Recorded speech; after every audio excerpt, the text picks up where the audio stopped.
Дневник на К1 телевизија и во овој информативен преглед ви ги донесуваме најновите информации од Вардарскиот и Квешкиот регион, Македонија, светот и спортот. Гледајте, не започнуваме по кратките најави. Буџетот на општина Велес за 2018 година ќе тежи околу 270 милиони денари. Од утре стапува на сила обврската за задолжително носење зимска опрема во возилата. Денеска се одбележува Светскиот ден на дијабетесот. На Светскиот ден за борба против дијабетес, бројките покажуваат раст на болеста.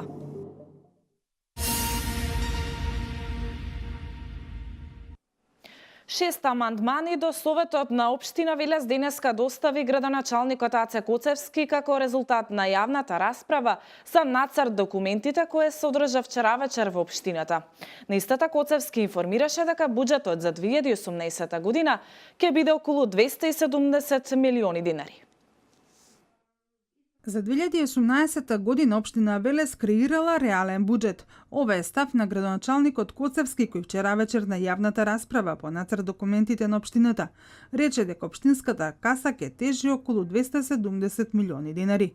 Програмата ќе била составена од помал број на проекти, но можностите биле такви, имајќи го предвид фактот дека општината имала долг. За предвидено во буџетот, односно во програмите, доволно финансиски средства за да ги вратиме долговите, доволно финансиски средства за да изготвиме техничка документација или студии, доволно финансиски средства кои не требало да бидат соодветен изnos за нашето собствено учество. Знаете дека во ИПА програмите на Европска комисија за да водите некој проект, ако Европска унија дава 90%, општината мора да учествува со 10%, ние мора да резервираме средства за таа намера. Секој со своите потреби, граѓаните од локалната власт побараа решавање на заедничките проблеми. Инфраструктурата приоритетна. Сам дека ова сума што да одвоите за сите овие работи што ги кажате, нема да биде доволно за да може барем малку колку толку да се реши тој проблем. Тоа се води за 3-4 улици, тоа е академик Пенчо Дачев, потоа дечко Панче Ласков и останатите други улици. Нешто покушате да направиме, ама од сето тоа не е ништо. Пристапот до нашите куќи е очаен. Значи, полно е со кал, со блатнатини и кога врне дожд,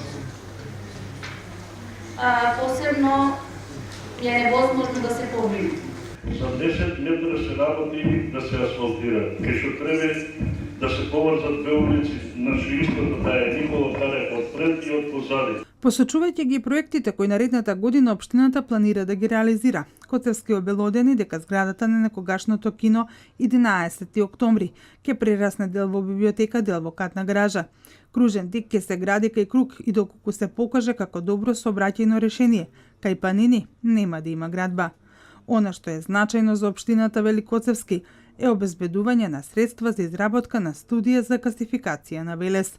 Дел од овие проекти Коцевски најавува дека ќе се реализираат со европски пари. Има преостанати средства што во текот на оваа и минатите години општината не успеа да ги искористи заради тешките процедури на Европската унија и другите донатори, така да дел од проектите, тоа го забележате во програмите, ќе бидат финансирани од пари од меѓународната заедница кои се резервирани за општина Велес, а кои не биле искористени во минатиот период. Епилогот од расправата по нацрт документите се 6 амандмани кои до Советот денеска ги достави Коцевски. Тие се составен дел од годишната програма, која советниците, според закон, до утре на полноќ треба да ја изгласаат.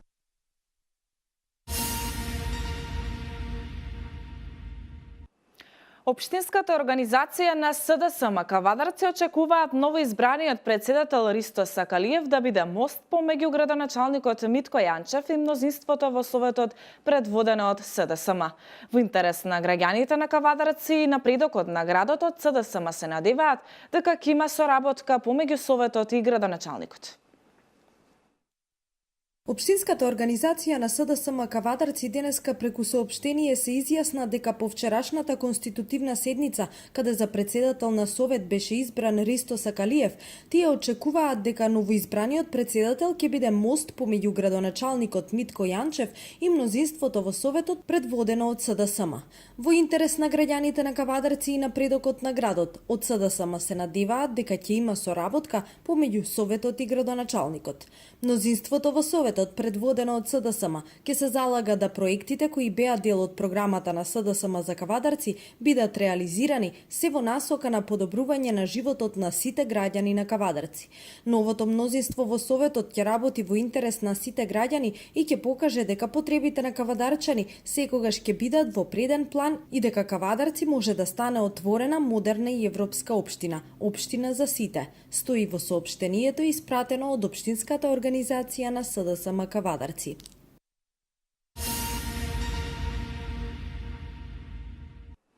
Утре Советот на Општина Кавадарци ќе ја одржи втората поред седница на ова законодавно тело. На дневен ред советниците ќе дискутираат и одлучуваат за кварталниот извештај за извршување на буџетот на Општината за 2017 година. Трет квартал, како и предлог одлука за изменување или дополнување на буџетот. Исто така новите советници ќе дебатираат и по предлог планот за програмата за развој, предлог одлуката за распределба на средства со намена за набавка на течни горива и екстра лесло, масло за домаќинство и предлог одлука за распределба на средства за намена за привремени вработувања.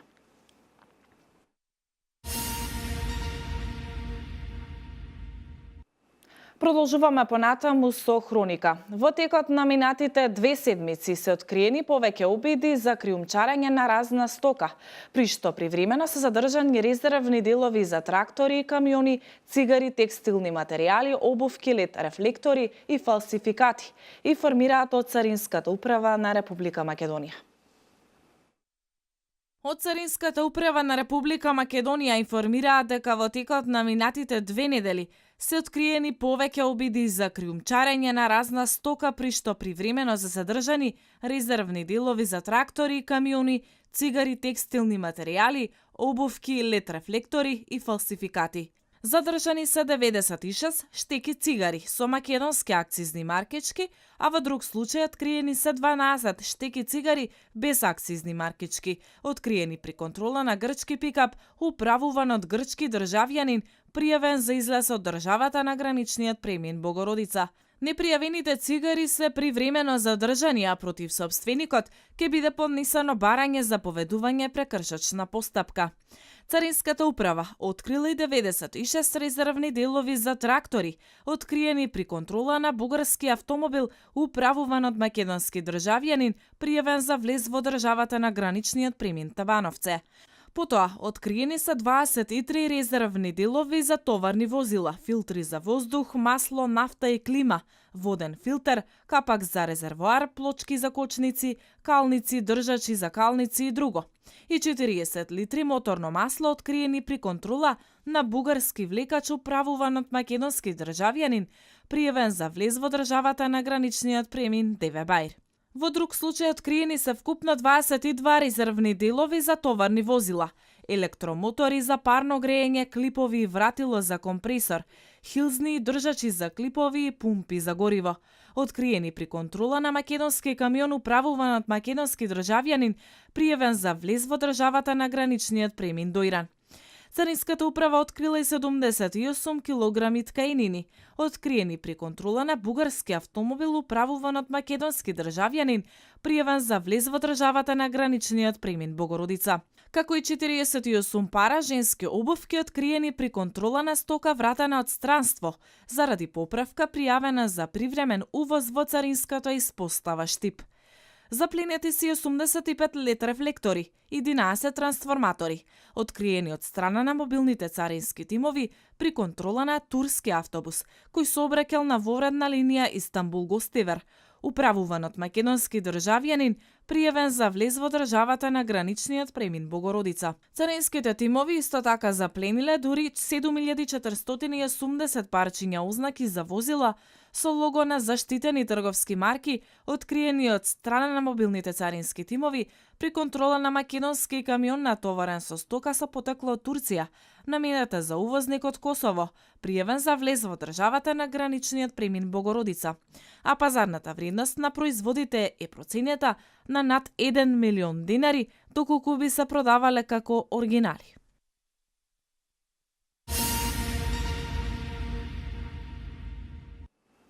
Во текот на вечерните часови на регионалниот пат Неготино село Лакавица во близина на Неготино, кај местото викано Полигон, од страна на полициски службеници од полициска станица Неготино бил даден знак за запирање на возило Мазда со штипски регистарски ознаки управувано од засега непознато лице, при што возачот ја зголемил брзината на движење, информираат од Министерството за внатрешни работи.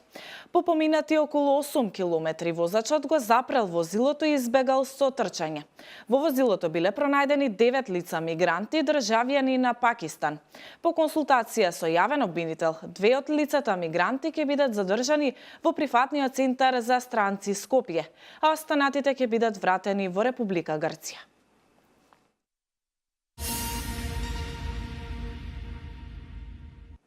Државите од Западен Балкан учествуваат на регионален форум за земјоделство што се одржува во Нови Сад во организација на ФАО.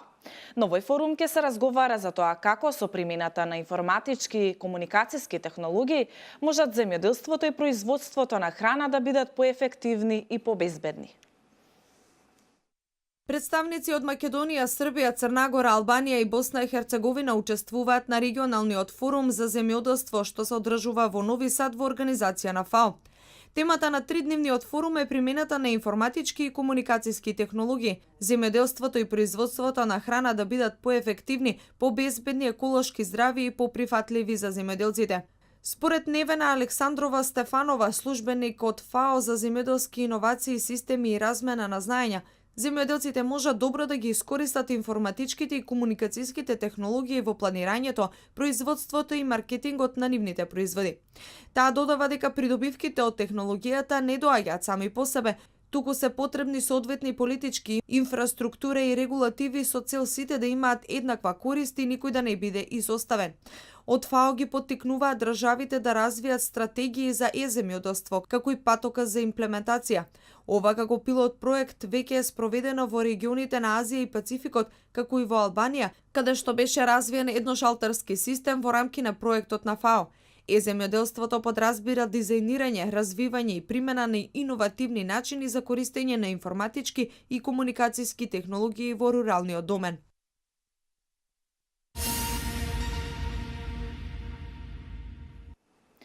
Возачите да ги подготват возилата за престојната зима. Од утре стапува на сила законот за носење зимска опрема во возилата.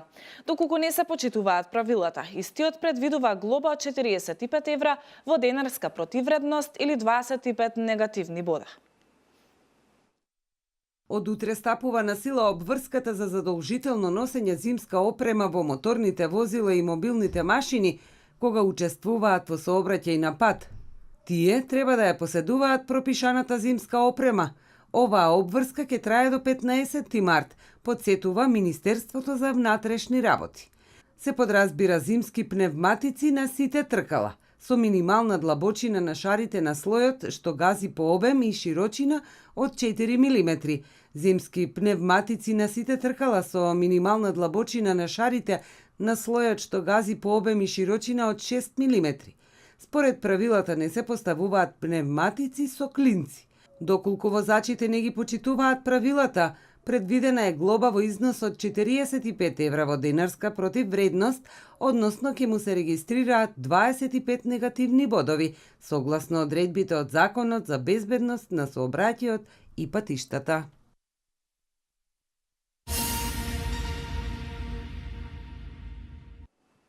Светскиот ден на дијабетесот одбележан и во Велес. Сдруженијето Шекерче Лилипоп преку неколку настани се обидува да ја подигне свеста за значењето на раното откривање на оваа болест, но и како полесно со неа да се живее.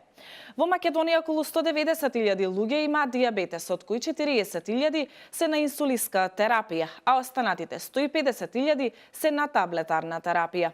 Колешката Катерина Нацева разговараше со председателот на Сдруженијето Шекерче Лилипоп и ве дел од нивниот разговор. Синкруг се вика акцијата со која што денеска го одбележувате Светскиот ден на дијабетесот. Кој се учествува и која е всушност пораката што ја испраќате со оваа акција? Значи денес во Велес испраќаме повеќе пораки, не една, 5 пораки, односно барање за подобрување на животот на лицата со дијабетес во Велес, затоа што ние сме 6.000 лица за евидентирани, односно 13,5%. Она што е поразително е дека само за неколку месеци имаме 20 деца до 15 години евидентирани во преддијабетна или со дијабетна состојба. Нашите барања кои што ги упатуваме се дека децата се прво, а потоа дијабетесот, и затоа не сме да има дискриминација на децата во градинките и училиштата, да се воведат едукативни работилници, предавања во училиштата и во градинките за подигнување за јавната свест за дијабетесот. Потоа е воведување на европската пракса за набавка на инсулин и соодветна терапија за дијабетесот, да бидат достапни новите инсулински групи и терапии, и воведување на практики аптеките сами да набавуваат, а не некој да им праќа. Тоа се во принцип барањата и нормално да се поддржи јавната болница, здравствена организација општа болница, во отварањето на Центарот за дијабетес што поскоро да профункционира. Ова одбележување го започнавте со една трибина, дебата наречена Живот со дијабетес. Колку вакви дебати и трибини имате одржано во текот на оваа една година откако постои Сдруженијето Шекерче Лилипоп? Бројките не ги знам точно, мислам дека е 9-та ќе биде ова после оваа акција Синкруг во Средното стручно училиште Димитрije Чуповски. Значи, организирани се дебати за гестацијски дијабет, за исхрана на тип 1 со нутриционист, практична работа со мерење јаглик хидрати и претварање јаглик хидрати во лемни единици, соочување со дијабетес и слично. Колку ваквите средби, ваквите едукативни трибини помагаат на луѓето да се подигне свеста, но и оние кои што добрва се соочуваат со ова да знаат како да пристапат? Ќе ви кажам пример дека некога стартувавме како здружение, бевме 10 или 11 луѓе, а веќе сме 100 активни. Значи самите комуникации меѓу луѓето, самото споделување на искуства, самото соочување со дијабетесот и на семејствата го прави своето. Што е она што во иднина го планирате како здружение?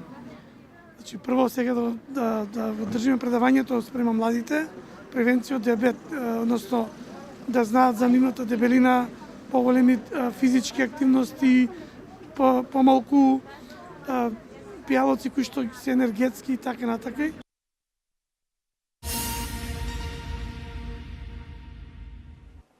Еврокомесарот за проширување и соседска политика Јоханес Хан наредната недела доаѓа во Македонија.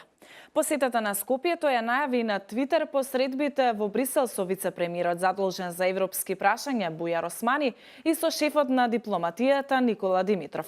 Вестите од Македонија.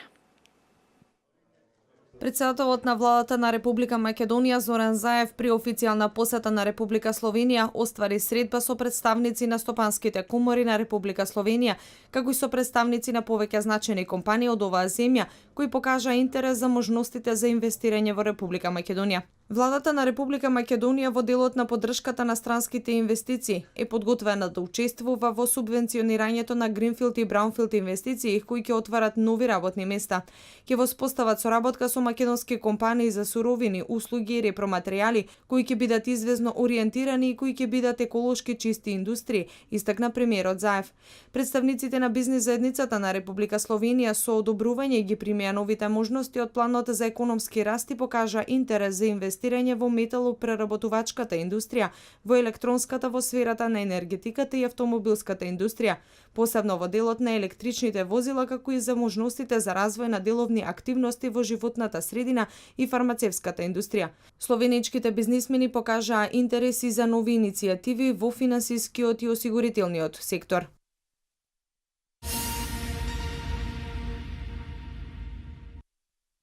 Заврши годишната жетва на оризот, иако родот е добар, сепак е преполовен заради двојно помала насеаната површина оваа пролет. Колкава ќе биде цената се уште е неизвестно и се чека почеток на откупот на арпата и на белиот ориз. Временските услови за разлика од другите култури за оризот беа поволни во текот на целата вегетација. Површината под оризова арпа за оваа година во Кочанско изнесуваше 2950 хектари, а вкупниот принос е 12700 тони. Просечниот принос по хектар 4300 килограми. Кај земеделските фирми просекот е поголем, односно 4650, а на приватните ниви ожнеани се во просек по 4250 килограми. Двојно помалку насеаните површини поради сушата и недостигот на вода во акумулациите донесе и двојно помали количества на оризова арпа, која лани изнесуваше скоро 25.000 тони. Откупот на арпата и белиот ориз досега не е почнат и не се знае колкава ќе биде откупната цена. Лани оризот во Македонија го откупуваа 18 регистрирани компании.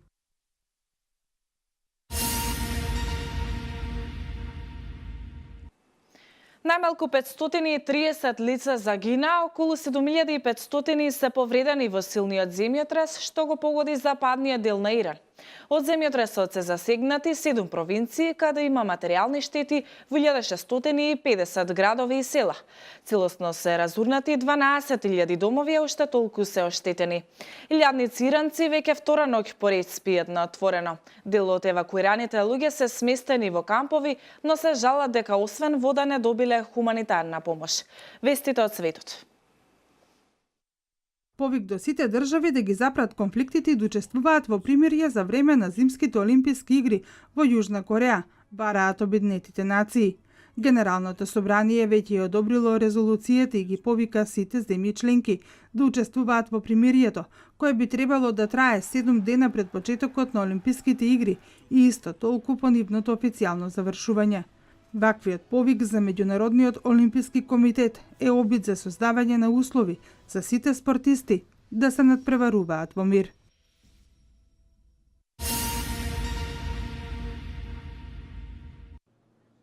Ураганот Евридика го погоди грчкиот остров Сами. Обилните дождови се причина десетици автомобили да завршат во морето. Тамошните медиуми информираат дека зголемена е готовноста на соодветните служби, а на островот пристигнати се и заселување од противпожарната служба и крајбрежната стража. Според метеоролозите, обилните врнежи и невремето во Грција ќе потрајат до петок. Регионот на Тесалија и северниот дел од земјата се очекува да бидат најпогодени.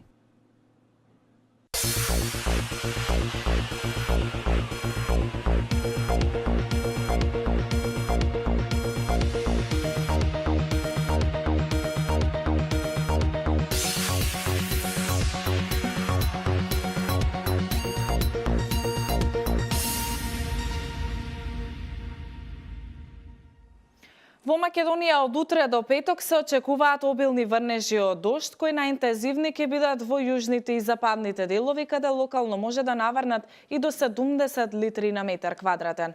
Во јужните делови ќе има услови за пороен дожд и ретки грмежи. Според УХМР, најмалку врнежи се очекуваат во крајните источни делови. Во четврток и петок на повисоките планини ќе има и врнежи од снег. Веќе во сабота ќе има слаб локален дожд, а во недела паѓање на температурата. Ова е последната информација. Ви благодарам на вниманието. Пријатно.